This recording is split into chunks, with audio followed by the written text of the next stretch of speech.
करी आपने भलर थे। तो आम इकोनॉमिक्स प्रथम चैप्टर पढ़ुले।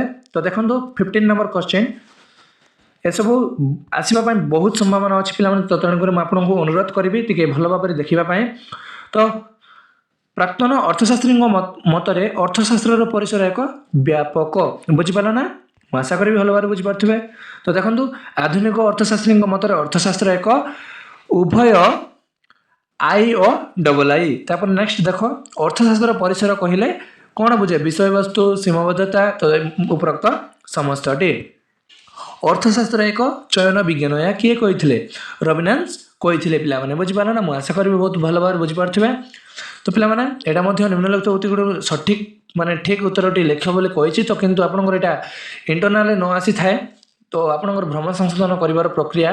तो आम नेक्स्ट वीडियो यार 2 मार्क विषय में जाना पे वीडियो देखो बहुत बहुत धन्यवाद। तो दयाकोरी जो मैंने नुआ कर दयाकोरी गोटे सब्सक्राइब करूँ पे।